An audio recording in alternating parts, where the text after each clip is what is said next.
नमस्कार बच्चों, मैं निर्मल सिंह आप सभी का स्वागत करता हूं आज की इस क्लास में। आज हम पढ़ने वाले हैं कक्षा 8 में इतिहास विषय का अध्याय 6, जिसका नाम है देशी जनता को सभ्य बनाना, राष्ट्र को शिक्षित करना। इसका भाग 1 है देशी जनता को सभ्य और शिक्षित बनाने का प्रयास। चलिए तो शुरू करते हैं आज का महत्वपूर्ण भाग। बच्चों, इस पूरे अध्याय में हम जानने वाले हैं कि किस प्रकार देशी जनता को शिक्षित और सभ्य बनाने का कार्य किया गया। हम यहाँ पर स्थानीय पाठशालाओं को भी जानेंगे और स्थानीय पाठशालाओं के बारे में विलियम एडम की क्या रिपोर्ट थी उसके बारे में भी बात करने वाले हैं। इसी के साथ इस अध्याय में हम राष्ट्रीय कार्यसूची जो कि शिक्षा को लेकर बनाई गई थी, राष्ट्रीय शिक्षा की कार्यसूची पर भी हम विचार करने वाले हैं। चलिए तो शुरू करते हैं आज का महत्वपूर्ण भाग। देखिए, यहां पर बात हो रही है देशी जनता को शिक्षित करने की और उन्हें सभ्य करने की। इसके पीछे क्या क्या प्रयास किए गए ब्रिटिश काल के दौरान, औपनिवेशिक शासन के दौरान, हम उस पर चर्चा करने वाले हैं। देखिए, यहां पर हम देख रहे हैं कि अंग्रेजों को क्या लगता था। अंग्रेजों को ऐसा लगता था कि उनका एक सांस्कृतिक मिशन भी है, यानी कि वे यहाँ हिंदुस्तान में आए और पश्चिमी शिक्षा का क्या करें, प्रचार प्रसार करें। इसी के साथ प्यारे बच्चों, वे मानते थे कि देशी समाज को सभ्य बनाना है। देखिए दोस्तों, देशी समाज, उन्हें ऐसा लगता था कि भारतीय जो है वो सभ्य नहीं है, वे जंगली हैं और वे असभ्य हैं। उन्हें यूरोपीय शिक्षा से जो है अवगत करवाया जाए ताकि वे भी जो है सभ्य हो जाएं। लेकिन दोस्तों, अगर आपको मालूम हो तो हम तो पहले से ही सभ्य थे। हमारी तो प्राचीन सभ्यता, जिसे सिंधु घाटी सभ्यता के नाम से जाना जाता है, वो काफी ज्यादा प्राचीन सभ्यता थी और उसे भी हम सभ्यता कहते हैं क्योंकि वहां के लोग सभ्य थे। लेकिन अंग्रेज जो है उन्होंने भारतीयों को असभ्य और जंगली तौर पर देखा। अब देखिए दोस्तों, वे देशी समाज के रीति रिवाजों और मूल्य मान्यताओं को बदलना चाहते थे, क्योंकि देखिए दोस्तों, बहुत सारी कुरीतियां हिंदुस्तान में व्याप्त थी, जैसे कि सती प्रथा है, ठीक है, विधवाओं के साथ जो है बहुत ही गलत व्यवहार किया जाता था। ऐसी कुरीतियां जो है हिंदुस्तान में प्रचलित थी और वे उन्हें बदलना चाहते थे। आगे हम देख रहे हैं, उन्होंने भारतीयों को शिक्षित, सभ्य और अंग्रेजों की सोच के मुताबिक अच्छी प्रजा बनाने के लिए अनेक कदम उठाए। अब देखिए बच्चों, अंग्रेजों को ऐसा लगता है कि हिंदुस्तान के जो लोग हैं इन्हें सभ्य बनाना चाहिए, ये जंगली है, ये असभ्य है, और वे बहुत सारे प्रयास करते हैं। इन्हीं प्रयासों के तहत दोस्तों हम देखते हैं यहाँ पर प्राच्यवाद की परंपरा। प्राच्यवाद की परंपरा में दोस्तों हम देखेंगे कि किस प्रकार जो है प्राच्यवादी भारतीयों की को जो है शिक्षित करने का प्रयास करते हैं। देखिए दोस्तों, सन 1783 में विलियम जोन्स, नाम याद रखना, विलियम जोन्स जो है वे कलकत्ता आते हैं और उन्हें ईस्ट इंडिया कंपनी द्वारा सुप्रीम कोर्ट का जूनियर जज के पद पर जो है तैनात कर दिया जाता है। कलकत्ता आएंगे विलियम जोन्स और ये क्या करेंगे, विलियम जोन्स जो है वो कानून के तो माहिर थे ही और एक भाषाविद भी थे। ये एक से अधिक भाषाएं जानते थे। उन्होंने ऑक्सफोर्ड में ग्रीक और लैटिन का भी अध्ययन किया था। हिंदुस्तान में आते हैं और हिंदुस्तान में आने के पश्चात ये भारतीय भाषाओं, जैसे कि हम बात करें संस्कृत, उर्दू, इनका भी अध्ययन करना शुरू कर देते हैं।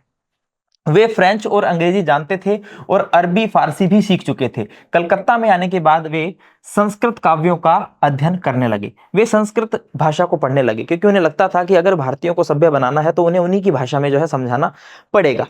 उन्होंने कानून, दर्शन, धर्म, राजनीति, नैतिकता, अंकगणित, चिकित्सा विज्ञान और अन्य विज्ञानों को प्राचीन भारतीय पुस्तकों का अध्ययन शुरू किया। यानी कि प्राचीन भारतीय जो पुस्तक है, प्राचीन भारतीय जो ग्रंथ है, उनको ये पढ़ते हैं और उन्हें पढ़कर जो है दोस्तों भारतीय सभ्यता को जानने का प्रयास करते हैं। इन्हें लगता था कि अगर इन चीजों को, इन पुस्तकों को, प्राचीन भारतीय ग्रंथों को नहीं पढ़ा जाएगा तो भारतीय लोगों को जो है सभ्य बनाना थोड़ा मुश्किल है।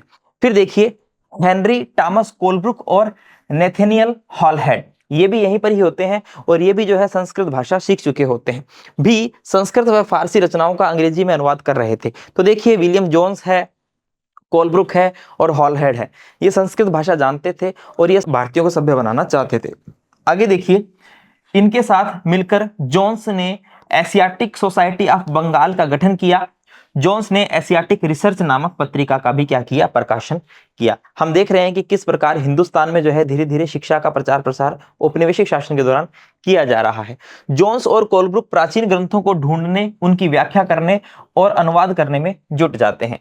ये प्राचीन ग्रंथों को ढूंढते हैं क्योंकि देखिए दोस्तों, अगर किसी भी जगह की सभ्यता, संस्कृति को जानना है तो प्राचीन ग्रंथों में जो है आसानी से उनकी जानकारी मिलती है। लोगों को समझाने के लिए भी स्रोत होने चाहिए कि भाई देखिए, आप ही की परंपरा में इतनी इतनी बातें कही गई है, तो इसलिए आपको जो है इसी तरीके से सभ्य रूप में रहना है। कंपनी के बहुत सारे अधिकारियों ने दलील दी कि हिंदुओं और मुसलमानों को वही पढ़ाया जाना चाहिए जिसे वे आदर और महत्व देते हैं। अगर देखिए दोस्तों, इनसे इतर अगर कुछ पढ़ाया जाएगा तो हो सकता है लोग जो है विद्रोह भी कर दे। इसलिए बहुत सारे जो लोग हैं, बहुत सारे अधिकारी जो हैं वो दलील देते हैं कि हिंदुओं को, मुसलमानों को वही चीज पढ़ाओ जिसे वे महत्व देते हैं। तभी अंग्रेज देशी जनता का दिल जीत सकते हैं। और अंग्रेजों को क्या करना था भाई? अंग्रेजों को देशी जनता का दिल ही जीतना था ताकि वे लंबे समय तक हिंदुस्तान में रह सकें। 1781 में अरबी फारसी इस्लामिक कानून के अध्ययन को बढ़ावा देने के लिए कलकत्ता में एक मदरसा खोला गया। ठीक है दोस्तों, मदरसा एक स्कूल की तरह ही होता है। मदरसे में भी दोस्तों शिक्षा का ही काम होता है। इसमें जो है इस्लाम की शिक्षा दी जाती है। इस्लामिक शिक्षा का केंद्र होता है मदरसा, याद रखिएगा।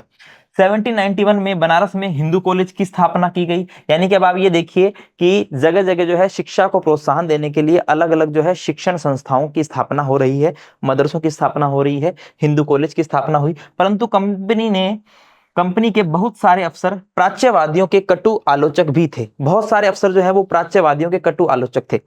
प्राच्यवादी कौन होते हैं प्यारे बच्चों? प्राच्यवादी जो कि पश्चिम के लोग होते हैं और भारतीय भाषाओं के ज्ञाता होते हैं, भारतीय संस्कृति को वे जानते हैं, ठीक है ना, उन्हें हम प्राच्यवादी कहते हैं। लेकिन दोस्तों बहुत सारे कंपनी के अफसर जो है इन प्राच्यवादियों के विरोधी भी थे।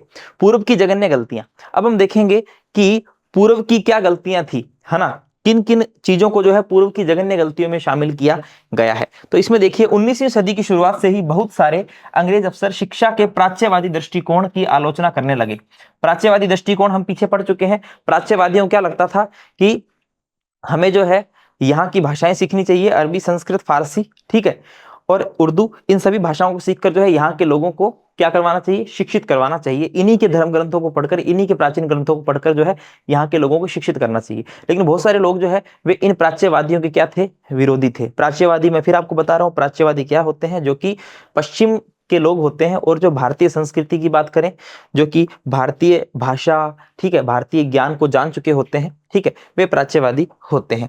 देखिए उनका कहना था कि पूर्वी समाजों का ज्ञान अवैज्ञानिक है। यानी कि जो प्राच्यवादियों का विरोध कर रहे थे, उनका कहना था कि जो पूर्वी ज्ञान है वो अवैज्ञानिक है, उसमें कोई तर्क नहीं है, ठीक है ना, कोई उसका कोई तर्क नहीं है, अवैज्ञानिक तौर पर जो है पूरा ज्ञान आधारित है। प्राच्यवादियों पर हमला करने वालों में सबसे महत्वपूर्ण हम देखते हैं दोस्तों जेम्स मिल। याद रखना, जेम्स मिल जो है इन प्राच्यवादियों के विरोधी माने जाते हैं। जेम्स मिल की अगर हम बात करें तो उनकी राय में शिक्षा के जरिए व्यवहारिक चीजों का ज्ञान दिया जाना चाहिए, ठीक है ना, यानी कि प्रैक्टिकल चीजों का ज्ञान दिया जाना चाहिए। ऐसे नहीं कि कुछ भी अवैज्ञानिक चीज को जो है हम बच्चों को परोस रहे हैं, ठीक है, व्यवहारिक ज्ञान होना चाहिए। तो देखिए जेम्स मिल जो है वो विरोधी थे प्राच्यवादियों के और जो व्यवहारिक शिक्षा के पक्ष में बात करते हैं। भारतीयों को यह पढ़ाया जाना चाहिए कि पश्चिम ने किस तरह की वैज्ञानिक और तकनीकी सफलताएं हासिल की है। यानी कि भारतीयों को आप ये मत सिखाओ, वो मत सिखाओ जिन्हें वो पसंद करते हैं सुनना। जैसा कि प्राच्यवादियों ने बोला कि भारतीयों को वही सिखाया जाए जिसे वे महत्व देते हैं। लेकिन इनका मानना है, जो प्राच्यवादियों के विरोधी थे उनका मानना है कि भारतीयों को वो सिखाओ जिससे उनका जो है वैज्ञानिकता, है ना, व्यवहारिक ज्ञान बढ़े। यानी कि भारतीयों को सिखाओ कि किस प्रकार जो है पश्चिम में वैज्ञानिक और तकनीकी सफलताएं हासिल की है, ठीक है ना, ये चीजें भारतीयों को सिखाओ। 1830 में के दशक में थॉमस बेबिंगटन मैकाले इन आलोचकों में सबसे प्रभावशाली विचारक थे। अब ये देखिए दोस्तों, जो मैकाले हैं वे भी प्राच्यवादियों को क्या करते हैं? विरोध करते हैं। वह भारत को असभ्य देश मानते थे जिसे सभ्यता का पाठ पढ़ाना जरूरी था, मैकाले को लगता था। और मैकाले जो है वो अंग्रेजी शिक्षा के पक्षधर थे, प्रबल पक्षधर थे, ठीक है ना। उन्हें लगता था कि भारतीयों को जो है अंग्रेजी शिक्षा दी जानी चाहिए क्योंकि भारतीय ज्ञान जो है वो बिल्कुल ही अवैज्ञानिक है, बिल्कुल तर्क नहीं है उसमें, ठीक है, भारतीय ज्ञान की वे अवहेलना करते हैं। देखिए मैकाले का कहना था कि एक अच्छे यूरोपीय पुस्तकालय का केवल एक खाना ही भारत और अरब के समूचे देशी साहित्य के बराबर है। यानी कि देखिए ये भारतीय जो शिक्षा है, भारतीय जो दर्शन है, उनका मजाक उड़ाते हुए क्या बोलते हैं कि एक अच्छे यूरोपीय पुस्तकालय का एक खाना, यानी कि पूरा पुस्तकालय है उसका एक खाना जो है ना, एक अलमारी जितना, एक छोटा सा खाना, वही जो है वो भारत और अरब के समूचे देशी साहित्य के बराबर है। इस प्रकार वे आलोचना करते हैं। मैकाले ने अंग्रेजी भाषा सिखाने की जरूरत पर जोर दिया। मैकाले कहते हैं कि अंग्रेजी भाषा सिखाओ, अंग्रेजी शिक्षा जो है वो सर्वोपरि है, सर्वश्रेष्ठ है। उनका मानना था कि अंग्रेजी के ज्ञान से यहाँ के लोग पश्चिमी विज्ञान और दर्शन के क्षेत्र में हुए विकास से अवगत हो पाएंगे। यानी कि पश्चिमी शिक्षा दो, अंग्रेजी की शिक्षा दो ताकि वे यहाँ की वैज्ञानिक तकनीकी जो सफलताएं हैं उनके बारे में जान सके और खुद भी जो है वैज्ञानिक और तकनीकी रूप से क्या करें, तरक्की कर सकें। मैकाले के मिनट्स या विवरण, जो मैकाले ने विवरण दिया के आधार पर 1835 का अंग्रेजों का शिक्षा अधिनियम पारित किया गया। याद रखना भाई, मैकाले के आधार पर ही अंग्रेजों का जो है 1835 में शिक्षा अधिनियम पारित होता है। यह फैसला लिया गया कि कलकत्ता मदरसे तथा बनारस संस्कृत कॉलेज जैसे प्राच्यवादी संस्थानों को प्रोत्साहन न दिया जाए। ठीक है, क्योंकि प्राच्यवादी जो थे वो तो यही की शिक्षा जो है यहाँ के लोगों को दे रहे थे। इसी के साथ इन संस्थानों को अपने आप शरण का शिकार होते जा रहे अंधकार के मंदिर की संज्ञा दी गई। यानी कि जो संस्थान थे जो कि भारतीय शिक्षण प्रणाली जिनमें चल रही थी, उन्हें क्या कहा गया कि ये तो अपने आप शरण का शिकार होते जा रहे अंधकार के मंदिर है, उन्हें अंधकार का मंदिर की संज्ञा दी गई।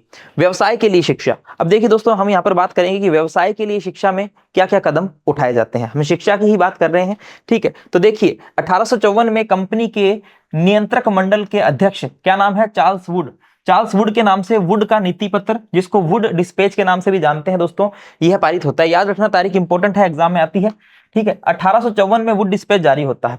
इस दस्तावेज में भारत में शिक्षा नीति की रूपरेखा स्पष्ट की गई कि भारत में जो शिक्षा है वो कैसी होनी चाहिए, शिक्षा नीति किस प्रकार की होनी चाहिए, किस किस क्षेत्र में किस किस उद्देश्य से शिक्षा देनी चाहिए। इस दस्तावेज में यूरोपीय शिक्षा का एक व्यवहारिक लाभ आर्थिक क्षेत्र में बताया गया, यानी कि अर्थव्यवस्था को किस प्रकार मजबूत किया जाए, है ना, व्यवसाय के लिए शिक्षा किस प्रकार दी जानी चाहिए, है ना, ये चीजें जो है इसमें शामिल की गई। तो इस दस्तावेज यानी कि वुड का जो नीति पत्र है, इस दस्तावेज में यूरोपीय शिक्षा का एक व्यवहारिक लाभ आर्थिक क्षेत्र में बताया गया कि एक आर्थिक क्षेत्र में जो शिक्षा है वो भी काफी ज्यादा जो है व्यवहारिक लाभ देने लायक है, ठीक है ना, याद रखिएगा। उसके मुताबिक यूरोपीय शिक्षा से भारतीयों को व्यापार और वाणिज्य से होने वाले लाभों को समझने में मदद मिलेगी। यानी कि भारतीयों को यह मदद मिलेगी कि व्यापार से किस प्रकार लाभ कमाया जाए, वाणिज्य से किस प्रकार लाभ कमाया जाए। 1854 के नीति पत्र के बाद सरकारी शिक्षा विभागों का गठन किया गया। विश्वविद्यालय शिक्षा की व्यवस्था विकसित करने के लिए भी कदम उठाए गए। यानी कि हम देखते हैं कि एक प्राथमिक स्तर पर शिक्षा होती है, फिर दोस्तों माध्यमिक, फिर सीनियर सेकेंडरी और दोस्तों विश्वविद्यालय तक, है ना, विश्वविद्यालय लेवल तक की जो है शिक्षा का पूरा प्रयास किया गया। 1857 में कलकत्ता, मद्रास और बंबई में विश्वविद्यालयों की स्थापना की जा रही थी। अब देखिए दोस्तों, यहाँ पर एक तरफ तो 1857 की क्रांति हो रही है और एक तरफ दोस्तों शिक्षा के क्षेत्र में भी प्रगति देखने को मिल रही है। यहाँ पर विश्वविद्यालयों की स्थापना भी की जा रही है, बंबई में, मद्रास में, ठीक है ना, याद रखिएगा। देखिए दोस्तों, ये एक तस्वीर है, वारेन हेस्टिंग्स का स्मारक है ये। इसके अंदर देखिए दोस्तों, आपको ये सिखाया जाएगा कि किस प्रकार जो अंग्रेज हैं वो अन्य भाषाओं को, भारतीय भाषाओं को सीखने का क्या करते थे, प्रयास करते थे। देखिए, प्राच्यवादी भारतीय विद्वानों से विभिन्न भारतीय भाषाएं सीखना चाहते थे, जिन्हें वह कई बार केवल बोलियां समझते और वर्नाकुलर का नाम देते थे, है ना, जिन्हें वो बोलियां बोल देते थे, वर्नाकुलर कह दिया करते थे, है ना। देखिए यहाँ पर दोस्तों एक तरफ मौलवी बैठे हैं, एक तरफ आपको पंडित खड़े हुए दिखाई देते हैं, ठीक है दोस्तों। बीच में जो है दोस्तों वारेन हेस्टिंग है ना, ये मौलवी से जो है भाषा सीख रहे हैं, कुछ पंडितों से दोस्तों संस्कृत भाषा सीख रहे हैं, मौलवियों से दोस्तों उर्दू फारसी सीख रहे हैं, ठीक है। तो ये तस्वीर जो है ये बयां कर रही है कि किस प्रकार जो अंग्रेज हैं वे भारतीय भाषाओं को सीखने का भी क्या कर रहे थे, प्रयास कर रहे थे। चलिए आगे हम देखते हैं दोस्तों, यहाँ पर स्कॉटलैंड के ईसाई प्रचारक है जिनका नाम है विलियम केरे, और जिसने सेरामपुर मिशन की स्थापना में मदद की थी दोस्तों। सेरामपुर मिशन, ठीक है, शिक्षा को लेकर जो प्रयास किए गए उनमें इनका भी नाम लिया जाता है, विलियम केरे का, याद रखिएगा। आगे देखिए दोस्तों, ये है कलकत्ता के पास हुगली नदी के तट पर स्थित सेरामपुर कॉलेज, है ना, सेरामपुर कॉलेज दोस्तों, जिसके अंदर हमने देखा विलियम केरे जो है महत्वपूर्ण भूमिका निभाते हैं इसकी स्थापना के अंदर। अब हम देखते हैं दोस्तों, महत्वपूर्ण शब्दों की बात करते हैं जो हमने अभी काम में लिए हैं, जैसे कि भाषाविद। भाषाविद कौन होते हैं? एक ऐसा व्यक्ति जो कई भाषाओं का जानकार और विद्यार्थी होता है। प्राच्यवादी कौन होते हैं दोस्तों? एशिया की भाषा और संस्कृति का गहन ज्ञान रखने वाले लोग। मैंने आपको बताया दोस्तों, प्राच्यवादी, ठीक है, पश्चिमी लोग थे, लेकिन वे एशिया की भाषाओं को, भारत की भाषाओं को, इनको अच्छे से जानते थे, ठीक है। और दोस्तों चाहे वो अरबी हो, चाहे वो फारसी हो, चाहे वो संस्कृत हो, इनके ज्ञाता थे, ठीक है।